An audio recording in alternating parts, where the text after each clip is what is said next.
বাংলাদেশ ও ভারতের আন্তঃসীমান্ত নদী আছে ৫৪টি। তার অধিকাংশের উপরে বাঁধ নির্মাণ করে পানি নিজ ভূখণ্ডে আটকে রাখে ভারত। ফলে শুষ্ক মৌসুমে পানির নিদারুণ দুষ্প্রাপ্যতা হয়ে উঠেছে বাংলাদেশের বাস্তবতা। আর অতিবৃষ্টিতে যখন উজানে বান ডাকে আর ভারত তাদের বাঁধগুলো খুলে দেয়, তখন কি হয় তা আজ দেখছে দেশের পূর্বাঞ্চলের মানুষসহ পুরো বাংলাদেশ। এমন আকস্মিক বন্যা এবারই নতুন নয়, কিন্তু আন্তঃসীমান্ত নদী তো ভারতের সাথে পাকিস্তানেরও আছে। সেখানকার পরিস্থিতি কি?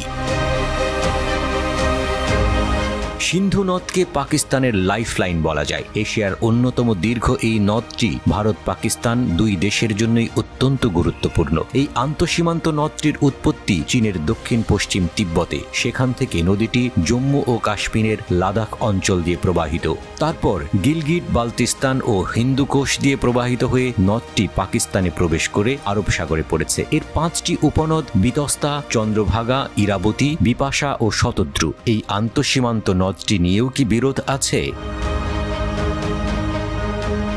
১৯৪৭ সালে পাকিস্তান ও ভারতের স্বাধীনতার পরপরই সিন্ধু নিয়ে দুই দেশের বিরোধ শুরু হয়। ১৯৪৮ সালে দেশ দুটির মাঝে যুদ্ধের সময়ও বিরোধের অন্যতম কারণ ছিল এই নদ। ওই বছর পাকিস্তানের পানি প্রবাহে বাধা তৈরি করেছিল ভারত। পরবর্তী বছরে অর্থের বিনিময়ে পাকিস্তানকে পানি দিতে ভারত রাজি হয়েছিল, তবে তা কোনো স্থায়ী সমাধান ছিল না। সিন্ধু জল চুক্তি হয় ১৯৬০ সালের সেপ্টেম্বরে। ভারতের তৎকালীন প্রধানমন্ত্রী জওহরলাল নেহেরু ও পাকিস্তানের প্রেসিডেন্ট আইয়ুব খান সেই চুক্তি সই করেন। চুক্তি অনুযায়ী সিন্ধু, চন্দ্রভাগা ও বিতস্তা নদীর পানির উপর পাকিস্তানের বেশি অধিকার স্বীকৃত রয়েছে। অন্যদিকে শতদ্রু, ইরাবতী আর বিপাশার পানিতে ভারতের বেশি অধিকার।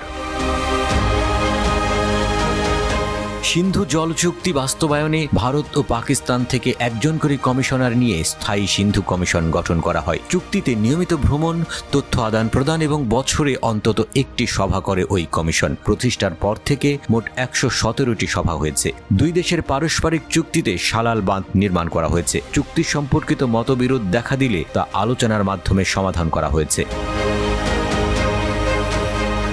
অথচ ১৯৬০ সালের পর ভারত ও পাকিস্তান সামরিক সংঘাতেও জড়িয়েছে। তবু সিন্ধুর পানি ভাগাভাগি নিয়ে কোনো সমস্যা হয়নি। সিন্ধু জল চুক্তি কিভাবে হয়েছিল তা আরেকটু বিস্তারিত জানা যাক তাহলে। দুই দেশের সেই বিরোধের সময় টেনেসি ভ্যালি অথরিটি এবং মার্কিন পারমাণবিক শক্তি কমিশনের চেয়ারম্যান ডেভিড লিলিয়েনথাল সিন্ধু নদ সংলগ্ন অঞ্চল ভ্রমণে যান। বিরোধ মেটাতে বিশ্বব্যাংকের সহায়তায় সিন্ধু নদী নিয়ে দুই দেশের মধ্যে চুক্তির পরামর্শ আসে। তারপর বিশ্বব্যাংক ১৯৫৪ সালে একটি প্রস্তাব দেয়। দীর্ঘ ৬ বছর আলোচনার পর বিশ্বব্যাংকের মধ্যস্থতায় হয় সিন্ধু জল চুক্তি।